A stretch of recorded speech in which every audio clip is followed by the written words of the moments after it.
Salam Indonesia, salam tentara dari Sabang sampai Merauke, dari Medan sampai Pulau Rote. Mantaplah iman kita, mantaplah kasih kita, mantaplah pengharapan kita. Tentunya dalam Yesus yang menjadi Tuhan dan Juru Selamat kita dan Juru Selamat ini. Jangan katakan bahwa Yesus Tuhan, jangan katakan Yesus bukan Juru Selamat. Dia adalah Tuhan, dia adalah Juru Selamat. Kalau engkau percaya, kau akan diselamat. Kalau tidak percaya, hukum Yohanes 3 ayat 3 mana? Dan Yesus sudah mengatakan, Yohanes 14 ayat 6, akulah jalan dan kebenaran dan hidup, tiada seorang sampai kepada Allah kalau tidak melalui aku. Dia sudah dari sana, dia sudah turun dari surga, datang dan kembali dan akan kembali lagi menjemput kita. Haleluya, mantap. Dan juga Petrus mengatakan dalam Kisah 4 ayat 1, dan keselamatan tidak dalam siapapun juga selain dalam Dia Yesus. Karena di bawah kelonggaran ini tidak ada nama lain yang diberikan kepada manusia yang olehnya kita diselamatkan. Saya dan saudara yang percaya akan diselamatkan. Dan Yohanes 3 ayat 16, karena begitu besar kasih Allah akan dunia ini sehingga ia mengaruniakan anak yang tunggal, supaya setiap orang yang percaya kepadanya tidak binasa, melainkan beroleh hidup yang kekal. Saya dan saudara yang percaya memperoleh hidup yang kekal. Dan Yesus sudah berkata, firman Allah sudah berkata, dengan hati percaya engkau dibenarkan, dengan mulut mengaku engkau diselamatkan, orang yang percaya tidak akan dipermalukan. Mantap! Dan doa dan harapan saya, kekuatan Tuhan, kekuatan firman, kekuatan Roh Kudus akan menyertai kita. Tuhan memberkati. Haleluya. Dan sebelumnya kita berdoa. Dan harap doa dan harapan saya, kekuatan Tuhan, kekuatan firman, kekuatan Roh Kudus, kekuatan doa, kekuatan iman akan menyertai kita. Di dalam nama Yesus, saya akan membacakan satu ayat dalam Mazmur 108, 3 ayat dalam Mazmur 108 sebelumnya kita berdoa. Terima kasih Tuhan Bapa di surga, dalam nama Tuhan Yesus Kristus segala pekerjaan jahat dihancurkan dan Tuhan menolong kami sehingga kami menjadikan Tuhan menjadi kepala dalam rumah kami. Dalam nama Tuhan. Amin. Mazmur 128, berbahagialah setiap orang yang takut akan Tuhan, yang hidup menurut jalan yang ditunjukkannya. Apabila engkau memakan hasil jerih payah tanganmu, berbahagialah engkau dan baiklah keadaanmu. Istrimu akan menjadi seperti pohon anggur yang subur di dalam rumahmu, anak-anakmu seperti tunas pohon zaitun sekeliling meja. Haleluya. Jadi tema kita adalah Tuhan adalah kepala rumah tangga yang benar. Jadi kalau kita jadikan Tuhan menjadi kepala rumah tangga kita, bagi yang sudah berkeluarga, jadi bagi orang yang belum berkeluarga, menjadikan Tuhan menjadi kepala, menjadi pemimpin dalam hidup. Nah, ini memang dikhususkan untuk keluarga, tetapi bukan berarti setiap pribadi bebas ya hidup tanpa kepala. Ya, Yesus juga berkata bahwa Ia adalah kepala gerejanya. Jadi dalam kondisi ini saya mau katakan bahwa setiap orang yang telah dipanggil oleh Tuhan menikah tentu ingin mempunyai segala sesuatu atau menjadi terang, menjadi berkat, menjadi alat di tangan Tuhan, baik kepala keluarga, baik istri, baik anak-anak yang akan dihasilkan kelak, dan itu tentu akan menjadi pengharapan setiap orang sebagaimana yang diharapkan oleh firman Allah. Tetapi saya mau katakan kita perlu mencatat, membuat itu menjadi bagian dari hidup kita. Jadi kalau Tuhan menjadi kepala keluarga kita, kita yang pertama dikatakan harus takut akan Tuhan. Takut akan Tuhan itu kata firman Allah membuat kita berbahagia. Jadi kalau kita nggak takut Tuhan, kita akan tidak berbahagia. Kita akan goncang, kita akan bimbang. Tapi orang yang takut akan Tuhan, kepala keluarga yang takut akan Tuhan, itu disebut berbahagia. Karena apa? Di luar sana dia bekerja, dia tetap mengandalkan Allah, karena ada banyak orang bekerja di luar sana, tetapi dia berselingkuh. Bahkan sampai ada istrinya di tempat pekerjaan karena jauh dari istrinya. Itu sebabnya saya membiasakan diri kalau saya tahu ada orang-orang yang suaminya bekerja jauh, ya, dan kemudian istrinya ada di sini, saya selalu mengatakan supaya mengikut suaminya saja. Alasanlah mengaku bapak anak dan mengurus anak dan lain sebagainya. Dan apa yang saya takutkan itu memang betul terjadi. Ada banyak pada akhirnya mereka ditinggalkan. Akhirnya berpisah karena apa? Di sana dia di tempat yang jauh sana ada orang yang memperhatikan dia, ada orang yang merawat dia, ada orang yang memperdulikan dia. Oh, kita berkata, oh dia orang yang takut akan Tuhan, dia orang yang percaya. Saya laki-laki. Itu sebabnya sering saya katakan, jangan terlalu lama untuk meninggalkan keluarga.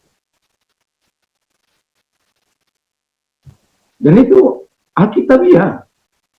Kamu tidak akan bertahan, kata firman Allah. Dan itu sebabnya, ya kalau apa, ya pergilah. Ya, ikuti suami. Ya, kalau memang situasi kondisi, ya komitmen kepada Tuhan itu penting. Bukan berarti tidak ada orang-orang yang setia dan taat. Tetapi saya mau katakan sebagaimana firman Allah, supaya kita terus bersama untuk membina hubungan walaupun dalam suka dan duka, ya, dalam penderitaan, apalagi dalam keadaan cukup, ya, dalam keadaan cukup lalu kemudian satu di sini satu di sana, wah itu berbahaya. Jangan beri kesempatan kepada setan, jangan beri tempat pada setan. Yang kedua kata firman Allah adalah yang hidup menurut jalan yang ditunjukkannya. Jadi hidupnya setelah takut akan Tuhan, hidup menurut jalan yang ditunjukkan oleh Tuhan. Kalau ini kita punya, ya, saya telah menangani usaha saya ini, semua tertulis. Jadi kalau uang mau tahu di mana, seberapa banyak, ya, itu ada tertulis. Jadi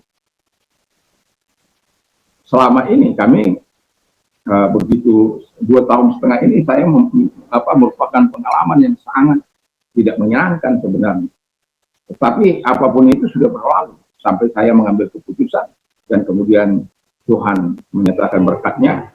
Apa yang tidak bisa kami kerjakan, mulai kami benahi apa yang dapat dibenahi setelah Tuhan menyatakan berkat-berkat. Satu demi satu yang bisa dibenahi. Bayangkan 2,5 tahun tidak bisa berbuat apa-apa. Tapi kemudian, ya istilahnya 2 tahun lebih gitu ya.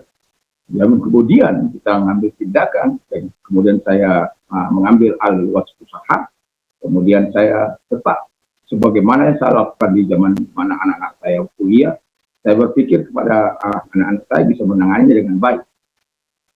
Ya, kemudian ya saya mengambil alih dan kemudian ya terjadi perubahan. Dan satu demi satu apa yang tanggung jawab kami selesaikan. Dan satu yang selama ini sangat sulit, tetapi kemudian Tuhan bantu. Artinya apa? Kita harus hidup menurut jalan yang ditunjukkan oleh, termasuk dalam keuangan. Dan semua tertulis. Gak ada yang saya tutup-tutupi.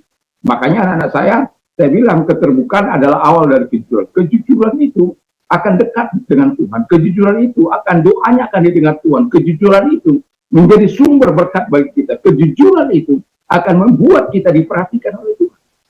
Dan saya tidak mau tidak jujur. Dan itu sebabnya saya tulis. Dan bisa diacak uang itu. Kemana. Dan sesuatu yang harus kita kerjakan. Kadang-kadang suaminya menyembunyikan uang di sana sini. Tanpa diberitahu. Kalaupun saya melakukan, menyimpan, itu sudah tercatat. Jadi tidak ada yang disembunyikan. Dalam waktu yang dibutuhkan, saya mengeluarkan. Dan tidak ada yang ditahan-tahan. Sudah cukup. Selama 2,5 tahun kita mengalami masa-masa sulit. Tapi saat ini, apapun yang bisa dibenahi, bukan berarti terus semua berjalan lancar, tidak. Tapi saya melihat kebaikan Tuhan itu, kemurahan Tuhan itu berjalan dengan baik. Lalu kemudian yang terakhir adalah kita memakan hasil jeripayah tangan kita. Ini. Itu sebabnya perlu takut Tuhan, berjalan menurut jalan-jalannya, supaya kita memakan hasil jeripayah tangan kita. Saya punya moto, buka lebih awal, tutup lebih akhir. Dan Tuhan Dan itu sebabnya jangan beri anak-anakmu ke asupan-asupan yang tidak halal, asupan-asupan yang menipu. Itu akan membuat anak istrimu akan menjadi pemberontak. Berikan asupan-asupan yang halal, walaupun kau harus berjuang siang dan malam, tetapi engkau memberikan asupan yang benar, asupan yang halal, asupan yang berkenan di hadapan Tuhan, sehingga engkau disebut berbahagia. Dan kalau engkau disebut berbahagia, puji Tuhan. Dan saya bersyukur bahwa Tuhan itu adalah Tuhan yang baik, yang akan menyatakan segala kebaikannya, perhatiannya. Karena apa? Kita menjadikan dia menjadi kepala rumah tangga kita. Jadikan dia menjadi kepala rumah tangga kita, sehingga kita tidak semena-mena terhadap anak-anak, tidak semena-mena terhadap istri, tidak semena-mena, tapi kita saling hidup dalam keluarga. Saya walaupun demikian, saya masih ngepel, saya masih mencuci, saya masih menyetrika. Walaupun kadang-kadang saya marah kepada anak-anak saya. Karena apa? Ketika saya lagi sibuk di depan, mereka tidak bisa apa yang seharusnya tidak, yang sedang lenggang, ya mereka bisa isi gitu. Jadi sama-sama bekerja bersama-sama. Untuk apa? Untuk kemuliaan Tuhan. Karena apa? Yesus menjadi kepala dalam rumah tangga ini. Jadi kalau Yesus menjadi kepala rumah tangga, dia menjadi kepala rumah tangga, kepala anak-anak saya, kepala istri saya, dan kepala hidup saya. Jadi ketika dia menjadi kepala, dia harus menjadi pemimpin. Dan ketika dia menjadi pemimpin, tentu Tuhan akan mengarahkan kita menjadi pelaku-pelaku kebenaran firman Allah. Jadi kan dia menjadi kepala, menjadi pemimpin, menjadi raja, menjadi Tuhan dalam kehidupan kita. Sehingga engkau disebut orang yang berbahagia, yang menikmati segala pertolongan dan kasih dan kuasa Tuhan. Tuhan Yesus memberkati. Mari kita tunduk kepala kita berdoa. Terima kasih engkau menjadi kepala keluargaku, kepala rumah tanggaku, dan engkau membuat kami takut akan Tuhan, melakukan firman-Mu, dan kami berbahagia karena kami menikmati kasih upaya dan anak-anak kami, keluarga kami diberkati oleh Tuhan. Terima kasih. Dan kalau engkau sedang sakit, apapun sakit penyakit, arahkan tangan kepada Tuhan. Dalam nama Yesus, segala sakit penyakit yang mereka dirasakan keluar, dan oleh bilu engkau sembuh oleh kuasa yang engkau sembuh.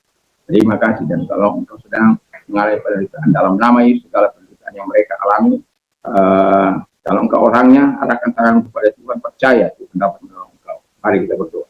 Dalam nama Yesus, segala tangan-tangan yang diangkat kepada penyerahan diri kepadamu, dalam nama Yesus, engkau hadir kepada mereka, engkau menolong mereka. Persoalan mereka satu demi satu untuk selesaikan, karena itu janji firman. Dan kami percaya engkau datang kepada mereka, menolong mereka, memberikan mereka yang terbaik, solusi yang terbaik. Di dalam nama Yesus kami bersyukur. Haleluya. Amin. Kiranya malam ini tetap kita dalam perlindungan Tuhan, dan juga kita sebelum tidur kita tetap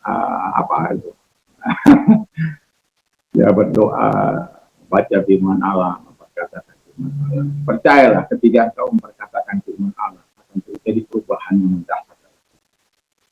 Dan ketika engkau lakukan itu, mungkin yang alami dulu datang, tetapi kemudian yang spiritual itu akan datang untuk memaksa hidup. Karena Tuhan itu sangat sayang kepada setiap pelaku-pelaku.